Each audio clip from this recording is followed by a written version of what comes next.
Vodafone idea con call से जो अब तक कमेंट्री आई है लार्जली पॉजिटिव ही है, तो बाजार भी उस पर अब ज़्यादा रिएक्ट नहीं कर रहा है।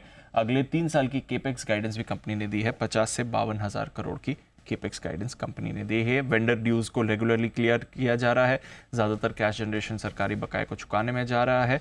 एजीआर रिकैलकुलेशन जो हुआ था उसके लिए सरकार के साथ बात हो रही है इस मुद्दे को लेकर भी। तो कुछ इंपॉर्टेंट कमेंट्री अनिल जी यहाँ से निकल कर आ रही है।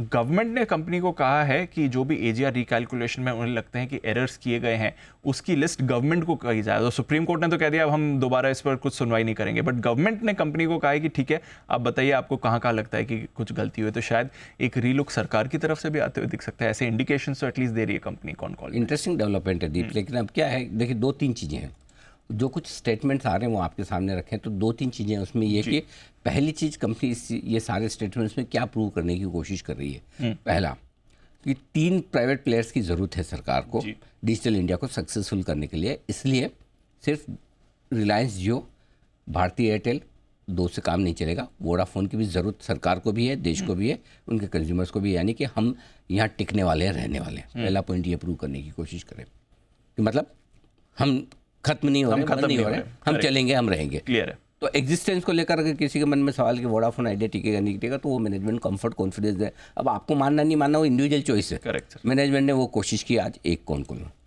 कोशिश नंबर 2, चिंता मत करो, पैसे हम जुटाएंगे। बैंक से हमारी बातचीत चल रही है, ठीक है। हम जितने भी वेंडर्स उनको रेगुलर तौर पे जो उनका पैसा देना हम दे रहे हैं। हमें कैपेक्स के लिए 30,000 करोड़ की ज़रूरत पड़ेगी, जो हम सोनी एरिक्सन और सैमसंग से ले रहे हैं इक्विपमेंट्स, उसके लिए हम 7-8 हफ्तों में बैंकों से फंडिंग ले लेंगे। सो मतलब पॉइंट ये कि हमें जो कुछ भी अपने सिस्टम को मजबूत बनाना है, इंफ्रास्ट्रक्चर तैयार करना है, वो हम करेंगे, ठीक है। ये दूसरा पॉइंट हो गया, यानी कि ऑपरेशंस भी आपके यथावत चलेंगे, यानी कि डे टू डे आपके जो पेमेंट्स करने हैं वो आपके होते रहेंगे। और दूसरा कैपिटल एक्सपेंडिचर, बड़े खर्चे जो ग्रोथ के लिए चाहिए वो भी करेंगे। सो ये दूसरी चीज़, ओपेक्स कैपेक्स, रोज के खर्चे और बड़ा निवेश, इन दोनों को लेकर कॉन्फिडेंट है। तीसरा क्या कहा है, तीसरी बात कही है एजीआर को लेकर। सुप्रीम कोर्ट ने भगा दिया, जाओ वापस, करेक्ट, नहीं करेंगे कैलकुलेट, डिस्कस भी नहीं करेंगे। वोडाफोन आइडिया का ये कहना है कि सरकार कह रही है कि अगर आपको लगता है कि आपकी जो एजीआर कैलकुलेट करी गई उसमें कोई खामी है तो वो आप हमको बताओ, बनाओ ड्राफ्ट, करेक्ट, भेजो आप, हम देखेंगे।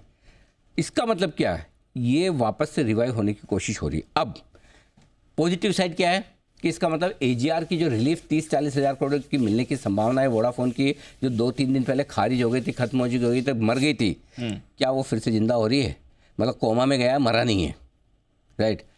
अब इसमें 2 चीज़ें हो सकती है, ये सरकार को भेजेंगे, सरकार कंसिडर करेगी नहीं करेगी, कितना करेगी सरकार जाने, कब करेगी सरकार जाने, लेकिन अभी तक पेशेंट मरा नहीं है है ना, आईसीयू में, ये वाली बात है। अब अगर कर ले तो बहुत अच्छी बात, अब कर ले तो क्या 30-40 हज़ार जितना करेगी या 15-20 हज़ार करोड़ करेगी, कम करेगी, ज़्यादा करेगी, ये अब इफ बट वाले बहुत सारे सवाल हैं, इसका जवाब क्यों नहीं।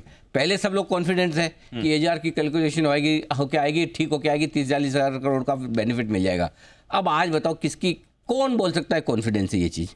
ना आप बोल सकते हैं, ना मैं बोल सकता हूँ, ना खुद वोडाफोन आइडिया का मैनेजमेंट बोल सकता है, ना सरकार बोल सकती है। तो कब, इसीलिए आज स्टॉक ये सब इतनी अच्छी तीनों चीज़ें होने के बावजूद क्यों नहीं चल रहा?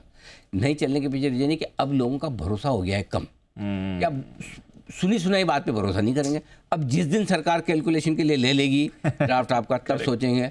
उसमें वोडाफोन आइडिया ने कितना मांगा वो देखेंगे, उसके बाद सरकार उसको कंसिडर करती है नहीं करती, कितना करती है और कितना देती है, तब देखेंगे। सो अब है ना, वो पूरा का पूरा जो 5-6 रुपये का बेनिफिट मिल जाना चाहिए था, उस पर अब मार्केट उत्साहित नहीं हो रहा। मार्केट अब है ना डिसीजन चाहता है, डिस्कशन नहीं, एक्चुअल दिखाओ, डिसीजन चाहता है कि इस मामले में डिसीजन क्या है, डिस्कशन तो चल रहा है इसलिए। लेकिन एक बहुत अच्छी बात इस पूरे प्रोसेस में ये हुई कि एजीआर की रिलीफ का मामला खत्म नहीं हुआ है, अभी भी जिंदा है। बीच बीच में ये उम्मीद जागती रहती है। अब यही है दीप, देखिए उम्मीद पे दुनिया कायम है। ट्रू, AGR से फ़ायदा हो या कंपनी की परफॉर्मेंस से फ़ायदा हो, मैं तो यही चाहता हूँ एक बार 17-18 रुपये हो जाए तो बहुत लोगों के टूटे हुए दिल जुड़ जाए, कम से कम लोगों को कैपिटल का नुकसान ना हो। 11 रुपये में तो खैर जिन्होंने ऑफर फॉर सेल में आज ये जितना उसमें एग्जिट मिल रहा है 12 से लेकर 11 के बीच में, अभी भी जिसको 5-10 पैसा अगर आपको डर लगता है तो आप कैपिटल का नुकसान किए बगैर भी एग्जिट कर सकते हैं।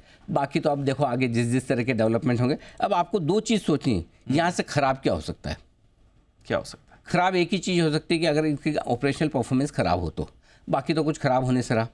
अच्छा क्या हो सकता है? कैपेक्स पैसा मिल जाए, ऑपरेशन परफॉर्मेंस ठीक हो और उसके बाद आगे अगर AGR में रिलीफ मिल जाए तो यहाँ से अच्छा होने की संभावनाएं ज़्यादा है, ख़राब होने की संभावनाएं कम है। ये एक अच्छी बात है वोडाफोन आइडिया के लिए। अब आपको अपना डिसीजन अपने रिस्क के हिसाब से ले लेना है। मेरी राय अगर आप पूछेंगे तो मैं कहूँगा 11 रुपये में होल्ड होता है, बेचना नहीं बनता है, लेकिन फिर भी अपने अपने रिस्क, अगर आपको डर लगता है, रिस्क लगती है, तो आप अपनी कॉस्ट के आसपास एग्जिट करके हल्के हो जाएं। सिंपल, जब जिस चीज़ का प्राइस आए आप निकलते जाएं तो बेहतर है। और अगर आप रिस्क लेने की ताकत रखते हैं और ये सोच के कि AGR का बेनिफिट नहीं भी मिलेगा तभी इवेंचुअली एक दिन तो 16-18 रुपये होना है, तब हम एग्जिट कर लेंगे तो भी ठीक है। सो अब उस एंगल से आपको देखना ठीक रहेगा। ऑल राइट, चलिए ये आपके लिए वोडाफोन आइडिया पूरी एनालिसिस अनिल जी की तरफ से।